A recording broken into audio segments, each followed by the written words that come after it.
Olá pessoal, para quem não me conhece, eu sou Ramon e hoje eu vou falar para vocês um pouquinho da Páscoa, o verdadeiro significado, o sentido da Páscoa. Vou tentar passar de uma forma simples para vocês entenderem, porque hoje a visão que a gente tem da Páscoa ela é diferente do que realmente ela é, né?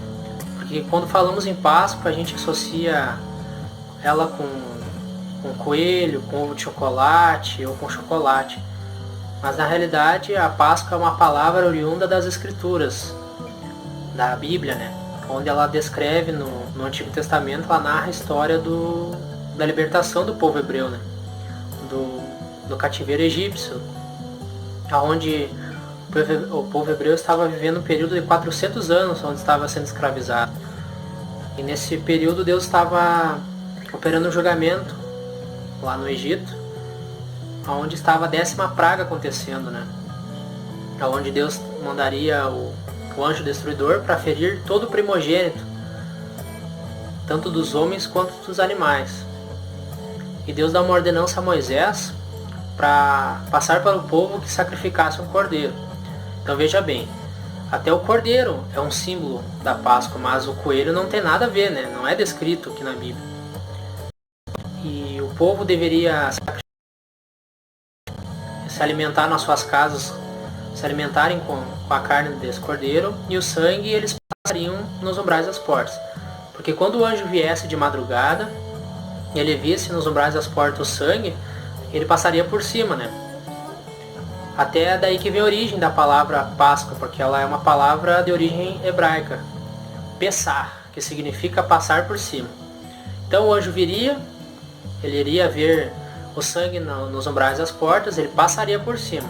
Quando ele visse uma casa onde não tivesse sangue nos umbrais das portas, ele desceria, feriria o primogênito e continuaria o trabalho.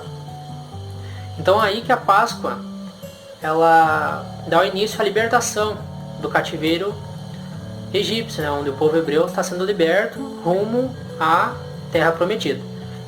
Esse período é descrito em Êxodo 12, 23 e 27, onde diz assim: porque o Senhor passará para ferir os egípcios quando vir, porém, o sangue na verga da porta e ambas as ombreiras, passará o Senhor aquela porta e não permitirá o destruidor que entre em vossas casas para vos ferir.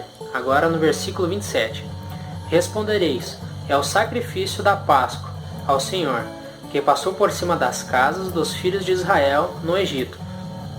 Quando feriu os egípcios e livrou as nossas casas. Então o povo se inclinou e adorou. Então, a Páscoa, ela marca a libertação do povo, né, que estava sendo escravizado pelo faraó. E um pouquinho antes, aqui em Êxodo 12, 14, Deus dá uma ordenança. Esse dia vos será por memorial, e o celebrareis como solenidade ao Senhor nas vossas gerações. O celebrareis por estatuto perpétuo.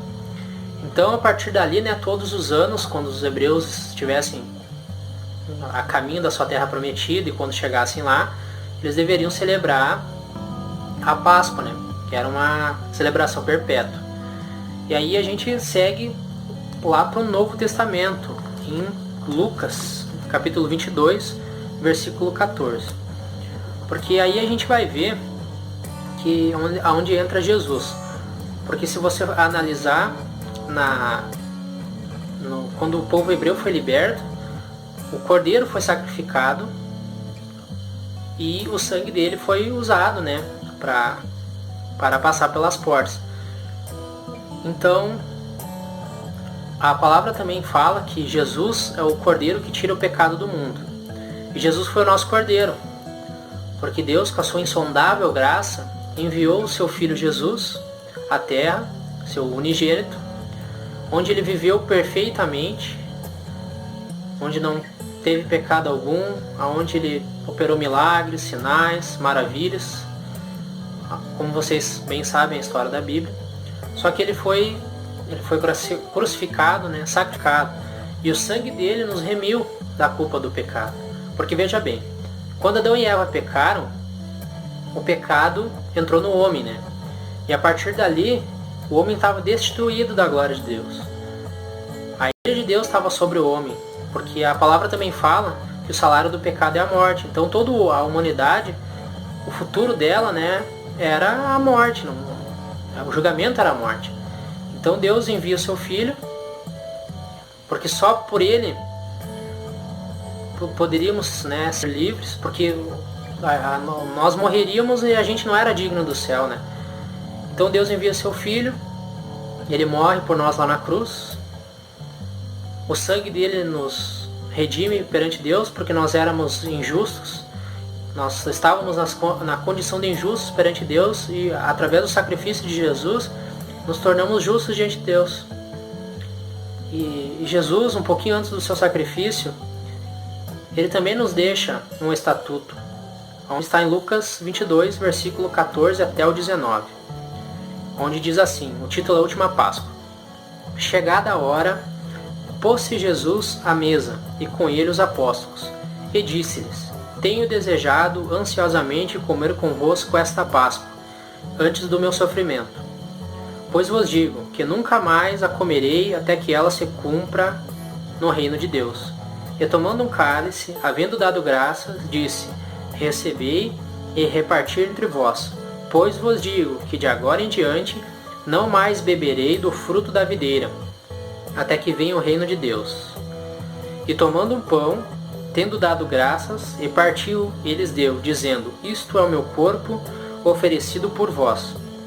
Fazei isto em memória de mim. Então essa é a nossa Páscoa de hoje em dia.